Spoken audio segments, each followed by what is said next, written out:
Hello, rookie card collecting friends. Victor, the rookie card specialist, here with Logan Ward, special guest, as we have been discussing PSA set registries, but we decided to shift gears and we want to talk about NASCAR rookie cards. Logan Ward, welcome to the show.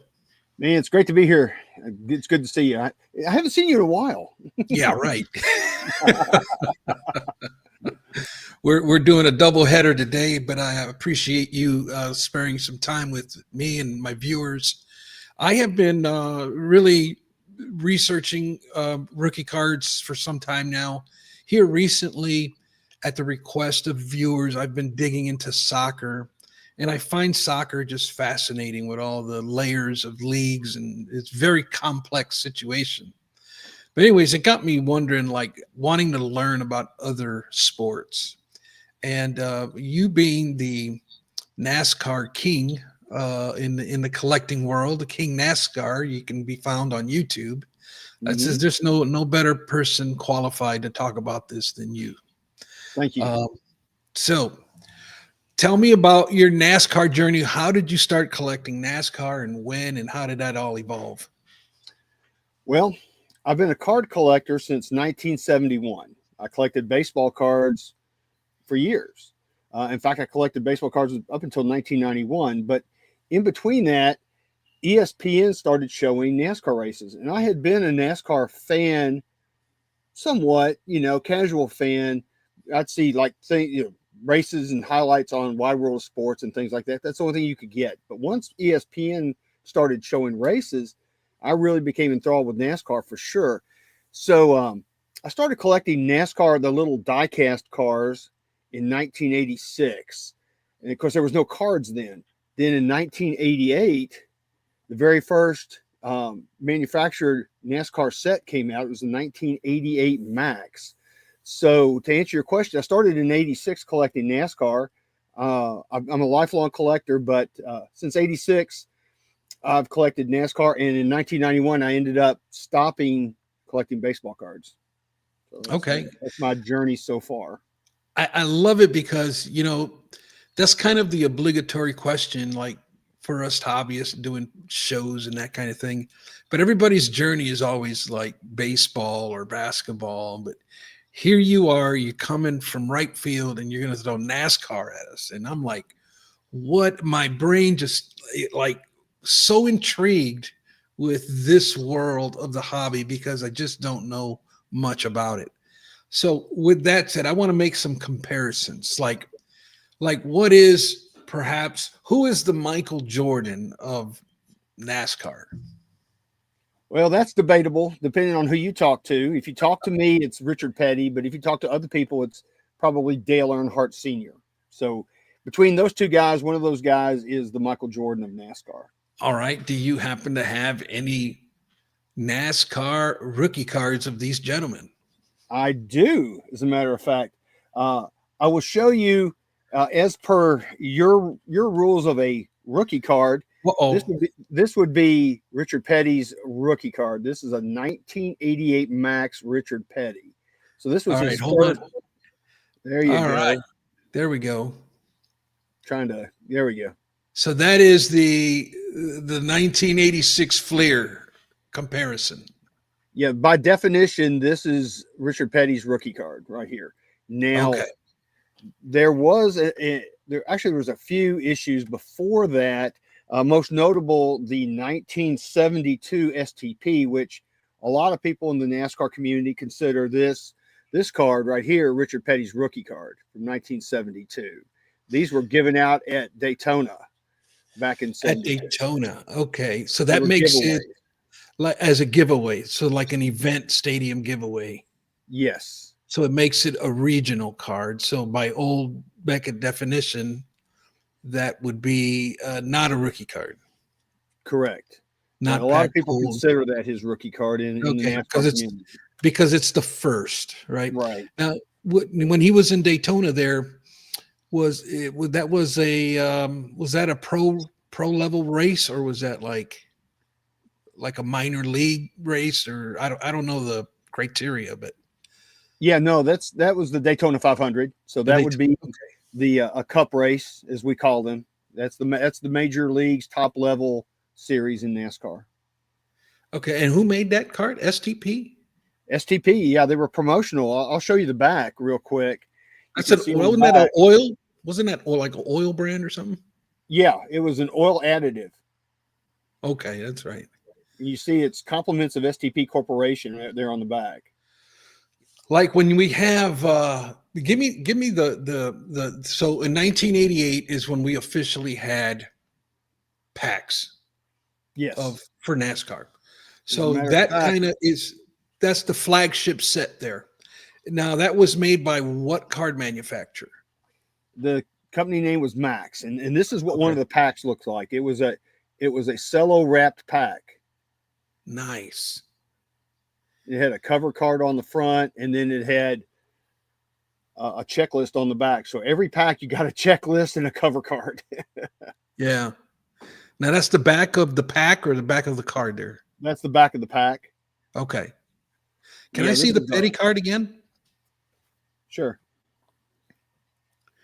And can I see the back of it? Okay. It's conveniently number 43. That's his car number. That's a nice touch, man. Look at all the stats on that guy. Yeah, I Wow. mean, yeah. He started in 1959, so Okay. he was around. He went from 1959 to 1992 was his farewell tour back in '92. Okay.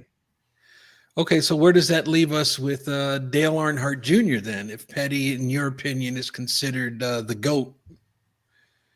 Well, Dale Earnhardt Jr. is Dale Earnhardt Sr.'s son. Junior, I've got his rookie card here. Of course, he was the most popular driver many years in a row, and this is his rookie card right here. It's a 1994 Wheels High Gear card, and that's his rookie card. And it's very prone to chipping, so it's hard to get this card in a high grade. Okay. But that's his card. If you look on the back, there's a lot of black, so you can imagine Yeah. what it's like to try to get a high grade. So 9. This is actually the best grade I've got, and it is a 9. It's that hard. Wow. So in 1994, how many products have a Dale Earnhardt Jr.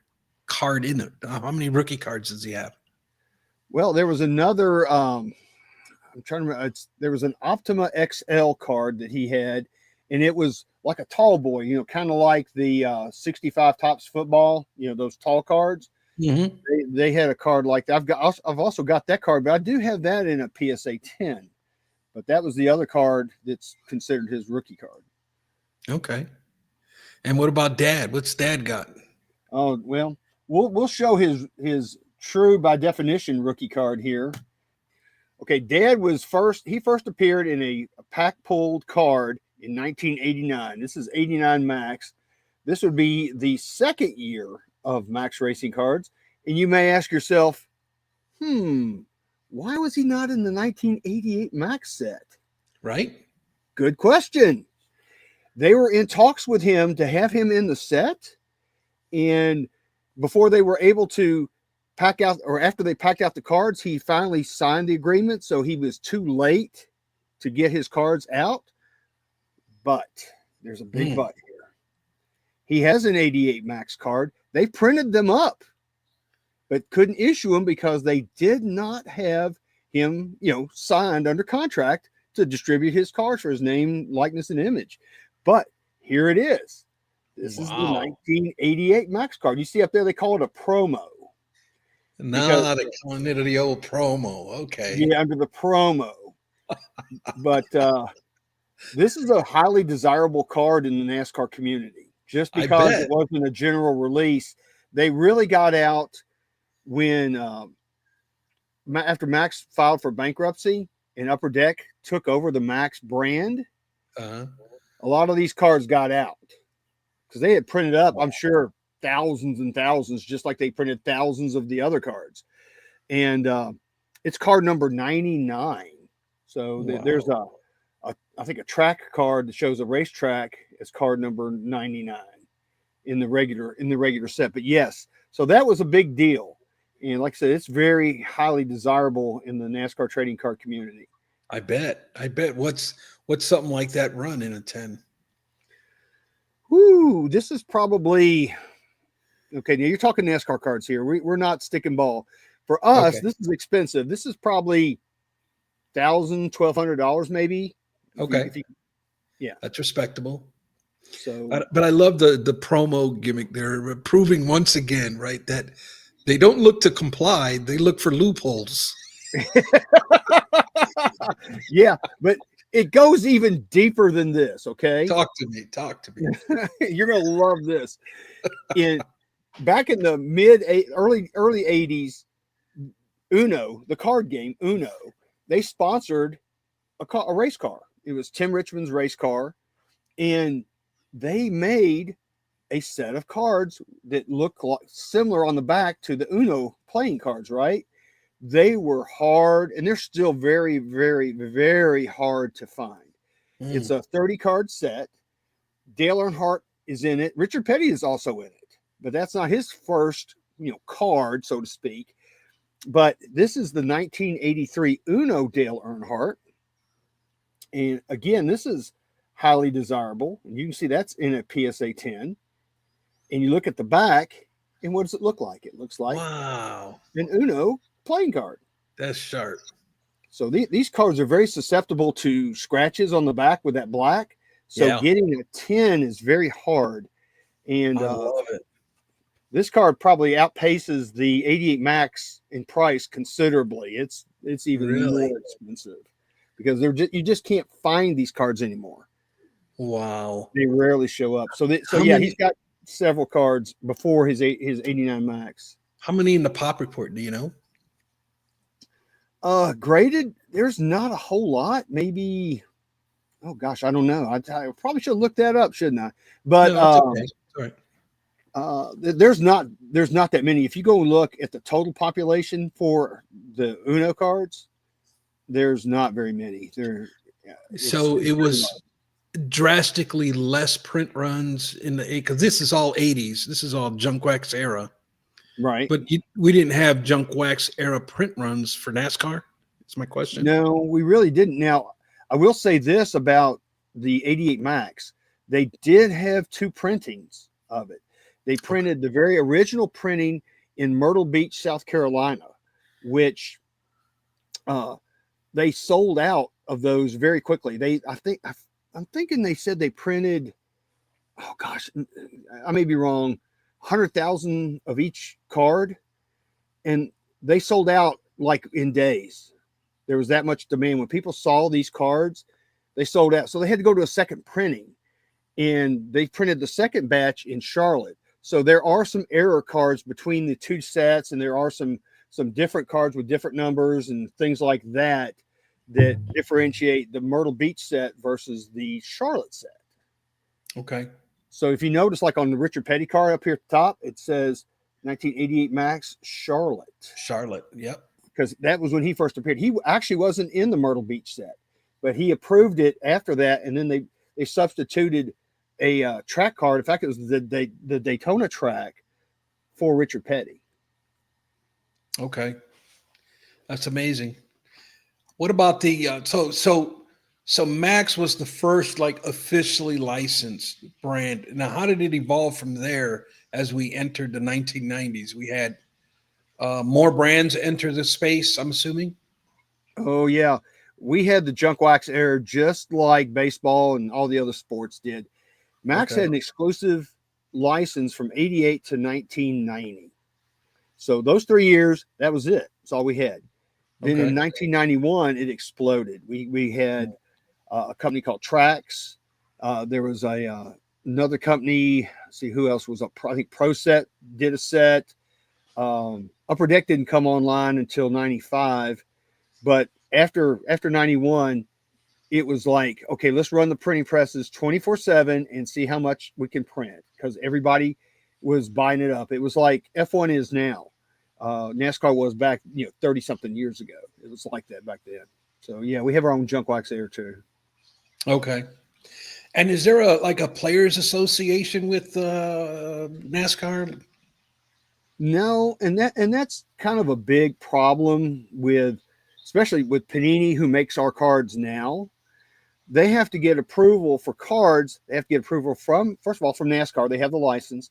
Then they have to get approval for the pictures from the driver, each driver, and then whatever sponsors they have, like if it's Lowe's or DuPont or whoever, they have to get approval from them, and they also have to get, I think, approval from the team owners too. So there's a lot of approval process. So it runs really slow. So, but if there was like, a players union or something, or drivers union or something like that, it would really make, the process a lot better. Okay. So that's a challenge for, man. I didn't think of that, but you're right. All of the sponsorships, the owners, my goodness. Yep. So you think that's kind of like a crutch slowing things down a little bit on the NASCAR side of things because they can't market the way they like the other sports can? Yeah, they just, I think it slows down their production. They have to get so many approvals, and then we also have instant cards as well. We have Panini instant cards, and the instant cards, unlike other instant cards in other sports, are quick. Ours are kind of slower to get out because they have to get approval from everybody before they can say, okay, here's the card we're going to publish for the instant.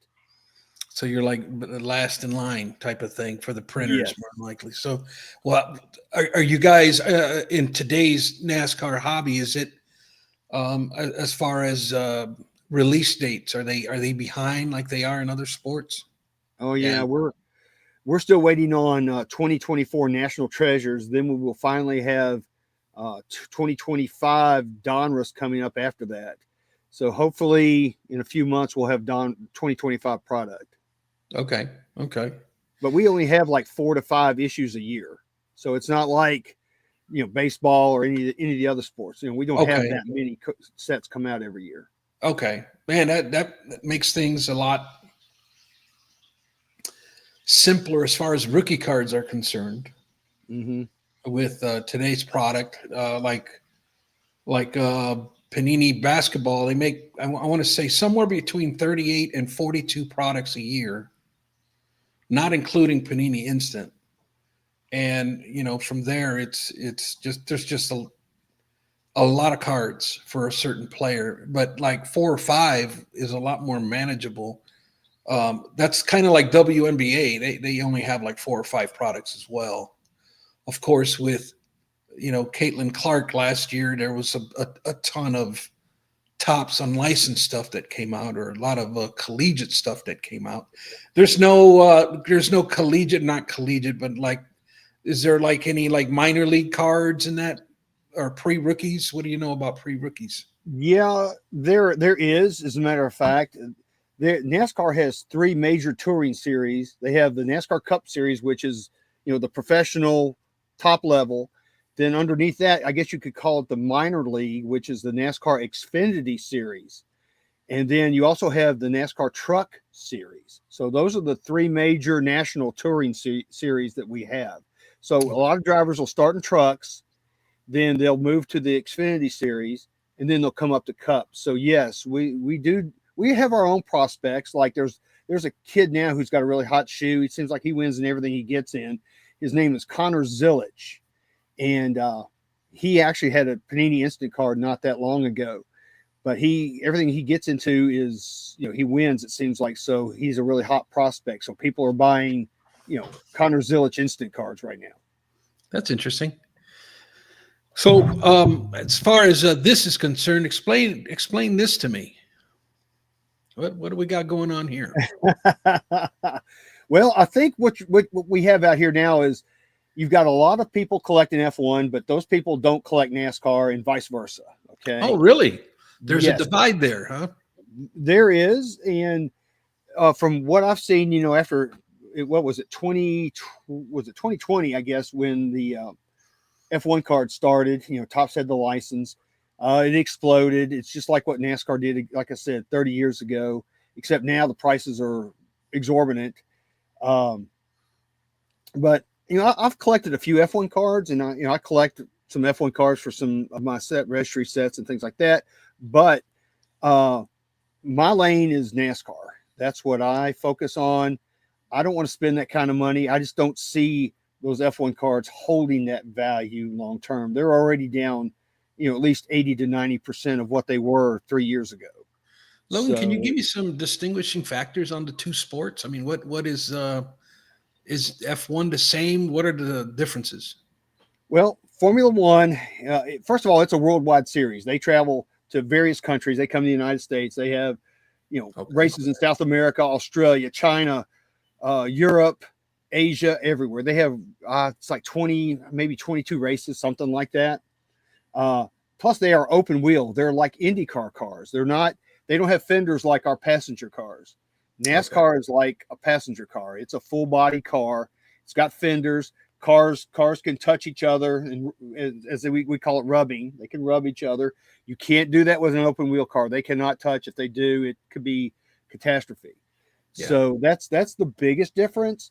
Of course, the technology. They have a lot more technology built into the F1 cars. They're highly technically evolved cars.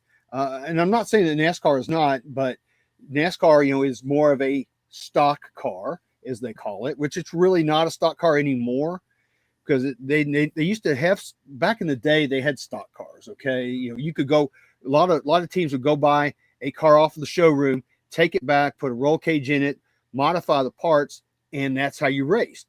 Not now. It's a spec car that everybody has the same kind of car with different bodies on it. So it's almost like a race of champions kind of car.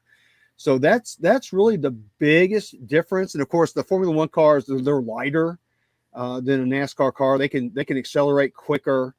But again, the biggest difference is the open wheel versus the full body car. That's the big difference. And NASCAR is also just NASCAR is just a United States, U.S. series, North America series, but they are planning this year, as a matter of fact, to go down to Mexico for a race for the very first time. Okay. So I guess we will be international. Okay. I like it. That's interesting. That's very educational. Thank you for that.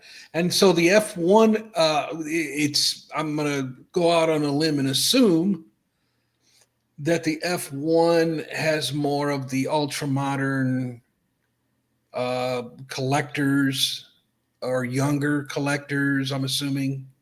Yes. What can you give me on the demographic there between the two? Yeah, well, Val Mars and I, we host a NASCAR YouTube channel / podcast called NASCAR Radio. And we had an episode, it's been maybe almost 2 years ago now, I guess. But we talked about the differences between the Facebook groups of Formula One and the Facebook groups of NASCAR. And what we did, we went out and we took the last 100 posts of each page.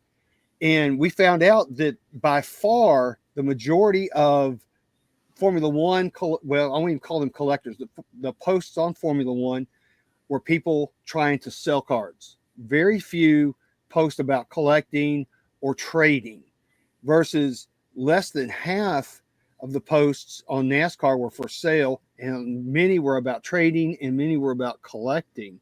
So what we're seeing is the collector base for Formula One these days seems to be the younger collector, people that really probably didn't know who Lewis Hamilton was. He's like the goat of one of the goats. I've heard of him. One, who probably never heard of him until the Formula One craze started in 2020, right? So we're seeing more selling and more flipping. When I go through my eBay Save searches at night, they're always way more. I mean, just orders of magnitude more Formula One cards than there are NASCAR cards out there for sale. Wow. So it's a lot of flipping and a lot of selling for Formula One. And I'm always wondering, man, who is collecting these cards? Is anybody really collecting these, or is it the hot potato and somebody's going to get stuck with it eventually? I just don't know, but yeah, that's what we're seeing. That's a great question. You said Topps has the license for Formula One? They do. How many products do they release? There for a while, they had their flagship. They had Topps Chrome. I think they had Sapphire, and they also had what's the high end product? Dynasty. Okay. They had those, and then they've added a stadium club like product called Paddock Pass, because I guess you can't call it Stadium Club, so they call it Paddock Pass. And then they've added some other ones too. I'm trying to remember. They've got some like sticker games and some other things. I kind of keep up with it just because of NASCAR radio, Sure. but I try not to collect it. It's just too much. There's so much NASCAR I still want to get. I'm going to spend my money on that. There you go. There you go. And so, as far as NASCAR rookie cards, you are probably king of the hill on that on multiple levels. I'm assuming. I Set guess you could say registry. that. I Yeah, guess you could say that. I've got all the big cards. So because Okay. I've been collecting so long, I got them. I mean, look, you have to face facts here. NASCAR is a super niche collecting community, but the good thing about NASCAR is what Val likes to say. He says NASCAR is the last affordable sport, which we've seen increases during the pandemic, of course, but we haven't seen the percentages of increases like all the other sports have seen. So I'm waiting for the people to hype NASCAR. It's going to happen, and I'll be priced out of a lot of stuff. But luckily, I've collected for so long that I got stuff when it was very reasonable. So yeah, I've got all the big rookies. I got all that stuff. Love it. Love it. Yeah, let me show you a few cards real quick of I showed you Richard Petty and Dale Earnhardt Sr. They're both 7-time Cup champions. There's one more 7-time Cup champion. His name is Jimmy Johnson. And Jimmy Johnson. Jimmy Johnson. He's got his rookie cards came out in 2000 in the year 2000. He's got 4 cards. He's got a 2000 Max. Let me see if I can do a better job of showing that without the glare. That's one of his cards. And like I said, he's only got 4, so that's a good thing. Yeah, man. But again, back then there were still quite a few manufacturers. He's got a 2000 Upper Deck, which it's so shiny. It's very shiny. And he's got a SP Authentic card. I love that brand. I do too. I wish we had it now. I know. That's my favorite. And then he had a 2000 Maximum, which was the higher end Max cards after Upper Deck bought them back in the day. But you can see this is, it's Max, but it's got the Upper Deck hologram on the back. Got it. So that's the other 7-time champion. Of course, we would be remiss if we did not talk about Jeff Gordon, who is a 4-time champion of the sport. And he's got a little bit of an interesting story, but his actual real rookie card was a pack issued card from Trax in 1991. And that's his 91 Trax. And these are hard to get in high, in PSA 10s. I actually had to buy this one because I submitted probably 20 cards thinking I'm going to get a PSA 10 one of these days. Never got one. But that black border is it just kills you. Now the back is easy because it's white, so it's no problem.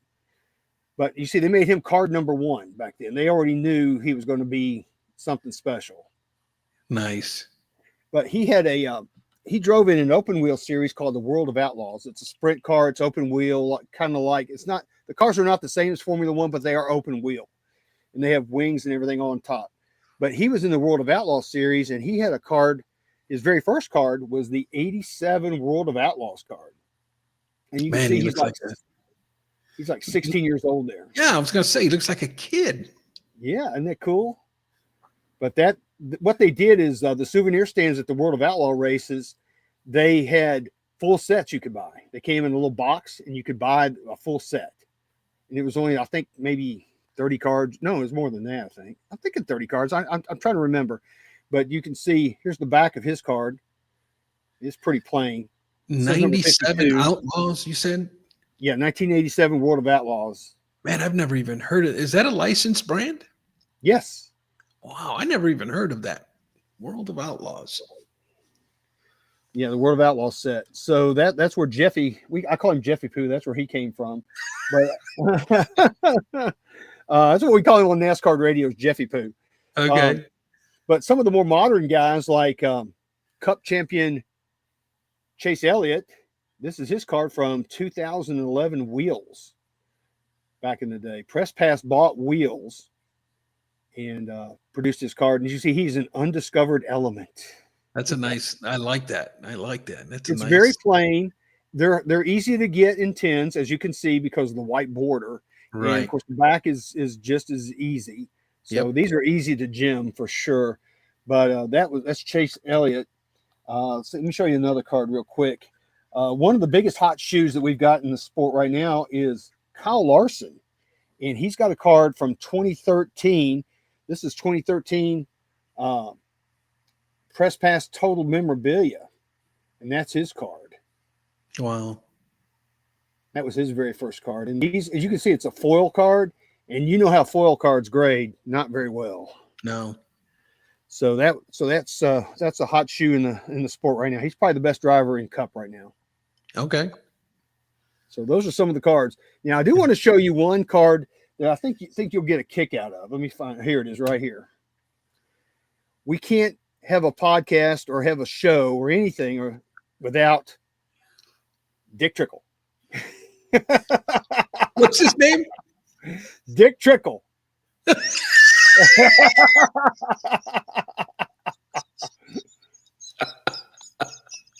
And that's his rookie card. Oh my goodness.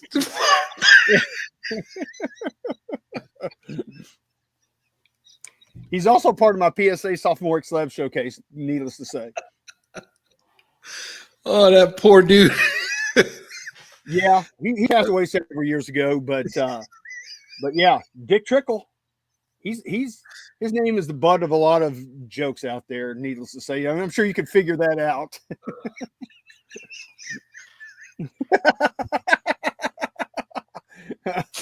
I've never heard of him. I think he's from Wisconsin. Oh my goodness, that poor guy. Got to walk around with that. Can you imagine being a kid? Yeah. Your name is Dick Trickle.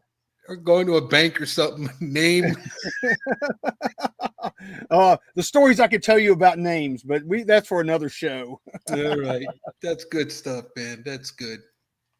Well, Logan, on that, I'm going to say, man, thank you for sharing the wonderful world of NASCAR. And it was fascinating for me. I didn't know a lot of this stuff. It's an entirely new world for me.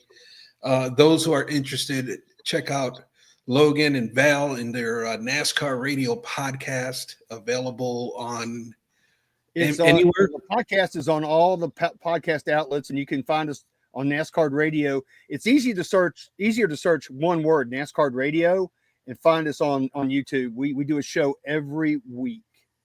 There you go. Believe it or not, it's every week we have an hour show. If you can believe that, we talk an hour on NASCAR trading cards. There's that much going on for us. Really? That sounds exciting. See there? Okay, Logan. Well, thank you, man, for everything. And that's going to do it for this episode. I appreciate everyone's time, and I appreciate Logan's knowledge of the NASCAR world. Remember, my friends, as I always like to say, that not all rookie cards are created equal. Until next time, buenos nachos, muchachos.